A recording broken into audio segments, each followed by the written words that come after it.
విచారణలో ఫిరాయింపు ఎమ్మెల్యేల అంశం రోజుకో మలుపు తిరుగుతోందా?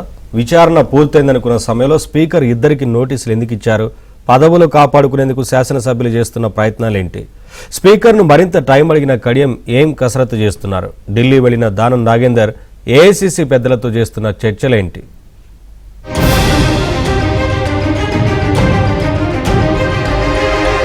తెలంగాణలో పార్టీ ఫిరాయింపు ఎమ్మెల్యేల విషయంలో స్పీకర్ నిర్ణయం తీసుకోవాల్సిందేనంటూ సుప్రీంకోర్టు మరోసారి స్పష్టం చేసింది.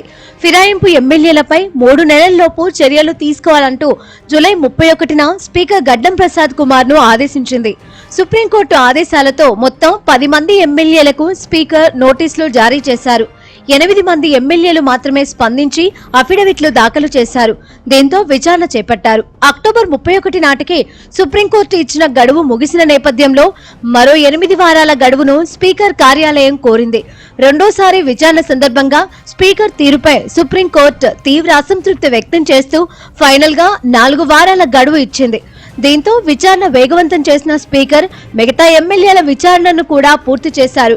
ప్రకాష్ గౌడ్, కాళయాదయ్య, గూడెం మహిపాల్ రెడ్డి, బండ్ల కృష్ణమోహన్ రెడ్డి, తెల్లం వెంకట్రావు, పోచారం శ్రీనివాస్ రెడ్డి, డాక్టర్ సంజయ్ కుమార్, అరికపూడి గాంధీ విచారణ ముగిసింది. తీర్పును రిజర్వ్ చేశారు స్పీకర్.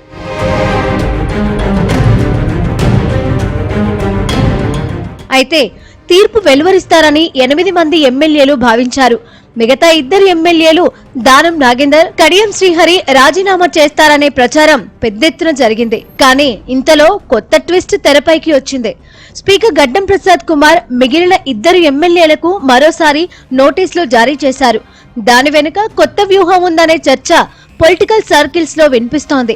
వాస్తవానికి దానం, కడియం ఇద్దరు రాజీనామాకు సుముఖంగానే ఉన్నట్లు సమాచారం. ఇదే విషయాన్ని తమ సన్నిహితులకు తెలిపారు. కానీ ఈ మధ్య జరిగిన జూబ్లీహిల్స్ ఉప ఎన్నిక తర్వాత వ్యూహం మార్చారట. దానం, కడియం రాజీనామా చేస్తే 2 చోట్ల ఒకేసారి ఉప ఎన్నికలు వస్తే పరిస్థితి కాస్త కష్టంగా ఉండే అవకాశాలున్నాయనే అభిప్రాయం వ్యక్తమవుతోందట. మరీ ముఖ్యంగా కడియం శ్రీహరి ప్రాతినిధ్యం వహిస్తున్న స్టేషన్ గన్పూర్ విషయంలో పరిస్థితి అంతగా అనుకూలంగా లేదని తెలుస్తోంది. దీంతో స్టేషన్ గన్పూర్ ఉప ఎన్నిక నుంచి తప్పించాలని కాంగ్రెస్ నేతలు భావిస్తున్నారు. ఇక దానం నాగేందర్ తప్పించుకునే అవకాశం లేదని న్యాయ నిపుణులు చెబుతున్నారు. దీంతో ఆయన తన ఎమ్మెల్యే పదవికి రాజీనామా చేయడం ఖాయంగా భావిస్తోంది. ఆదివారం లోపు నోటీసులకు వివరణ ఇవ్వాలని స్పీకర్ కోరగా కడియం మాత్రం వివరణ ఇచ్చేందుకు మరింత సమయం కావాలని కోరారు. ఇక దానం 2 రోజుల్లోగా ఢిల్లీలో ఉంటూ న్యాయ నిపుణులతో చర్చిస్తున్నారు.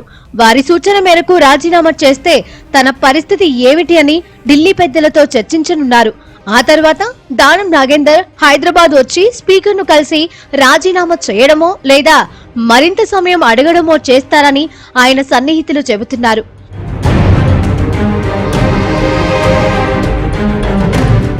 ఫిరాయింపు ఎమ్మెల్యేల విచారణకు హాజరైన 8 మంది స్పీకర్ కి ఒకే రకమైన సమాధానం చెప్పినట్లు సమాచారం.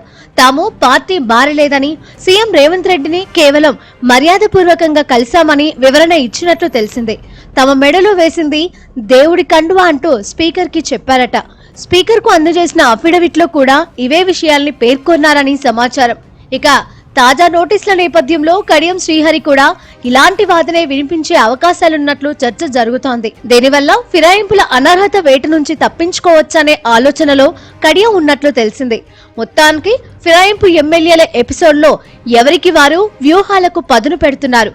పదవిని కాపాడుకోవడానికి ఎమ్మెల్యేలు చేస్తున్న ప్రయత్నాలపై సుప్రీంకోర్టు ఎలా రియాక్ట్ అవుతుందో చూడాలి మరి.